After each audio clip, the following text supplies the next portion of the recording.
안녕하세요. 오늘은 많은 분들이 평소에 별로 신경 쓰지 않지만 건강에 아주 큰 영향을 주는 음식 설탕에 대해 말씀드리겠습니다. 여러분은 설탕에 대한 어떤 이미지가 있으신가요? 혹시 이런 기억 있으신가요? 옛날 70년대, 80년대만 해도 설탕은 정말 귀한 음식이었습니다. 명절 때나 특별한 날에만 먹을 수 있었고 설탕 한 스푼 얻으려고 가게 앞에서 줄 서서 기다리던 기억 있으신 분들도 많으실 겁니다. 그때는 단맛 자체가 어떤 의미에서는 행복이고 특별함이었죠. 하지만 세상이 많이 변했네요. 지금은 마트만 가도 온갖 종류의 단 음료, 과자, 빵, 디저트들이 넘쳐나고 우리가 모르는 사이에 국, 반찬, 심지어 국물 요리에도 설탕이 듬뿍 들어가고 있습니다. 예전에는 부족해서 걱정이었는데 지금은 넘쳐서 걱정인 시대가 된 겁니다. 그래서 이제는 설탕을 얼마나 더 먹을까가 아니라 설탕을 어떻게 줄일까가 우리 건강에 중요한 과제가 되었습니다. 혹시 이렇게 생각하고 계신가요? 나는 단 거 별로 안 먹으니까 괜찮을 거야 라고. 하지만 정말 그럴까요? 사실 우리가 매일 먹는 반찬, 국, 국물, 간식, 심지어 김치 속에도 생각보다 많은 양의 설탕이 들어가 있다는 사실 알고 계셨나요? 특히 가공식품에는 눈에 보이지 않는 설탕이 숨어 있어서 하루 권장량을 훌쩍 넘기기 쉽습니다. 세계보건기구 WHO에서는 성인 하루당 섭취량을 25g 이하로 권장하고 있습니다. 하지만 우리나라 사람들은 평균적으로 이보다 훨씬 많은 양의 당을 섭취하고 있습니다. 그렇다면 설탕을 많이 먹었을 때 우리 몸에는 어떤 변화가 생길까요? 첫 번째, 당뇨병 위험이 크게 높아집니다.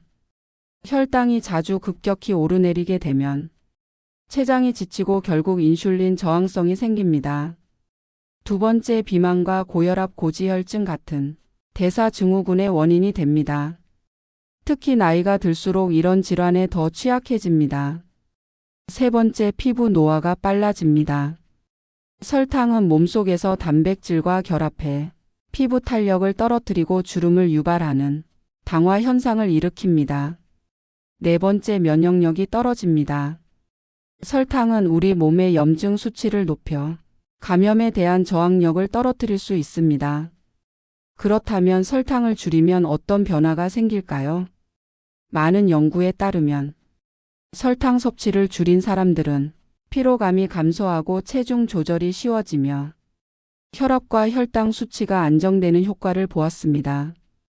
또한 피부가 맑아지고 수면의 질도 좋아지는 것으로 나타났습니다. 그렇다면 구체적으로 어떻게 설탕을 줄일 수 있을까요? 첫 번째, 가공식품 섭취를 줄이시는 게 좋습니다. 특히 시리얼, 음료, 과자, 빵류에는 생각보다 많은 설탕이 들어 있습니다. 두 번째, 음식의 간을 맞출 때 설탕 대신 천연 재료를 활용하는 방법입니다. 예를 들어 계피가루, 바닐라 추출물, 레몬즙 등을 이용해 단맛 대신 풍미를 더할 수 있습니다. 세 번째, 설탕 대체제를 활용하는 것도 방법입니다. 스테비아, 자일리톨, 에리스리톨 같은 제품들은 혈당을 급격하게 올리지 않으면서도 단맛을 느낄 수 있도록 도와줍니다. 네 번째, 물을 충분히 마시는 습관을 들이시는 게 중요합니다. 갈증을 단맛으로 착각해서 과도한 음료 섭취로 이어지는 경우가 많기 때문입니다. 다섯 번째, 외식 시에는 양념이 강한 음식보다 담백한 메뉴를 선택하시는 것이 좋습니다.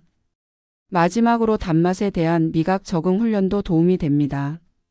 처음에는 싱겁고 심심하게 느껴질 수 있지만 2주 정도만 실천하면 입맛이 자연스럽게 바뀌는 경우가 많습니다. 오늘 내용 정리하겠습니다. 설탕 섭취는 적당히 하면 괜찮지만 과다 섭취 시 당뇨병, 비만, 고혈압, 심지어 치매 위험까지 크게 높아질 수 있습니다.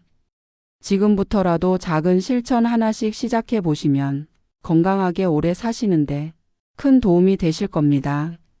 오늘도 건강한 하루 되시길 바라고 내용이 유익하셨다면 구독 눌러주시기 바랍니다. 시청해 주셔서 감사합니다.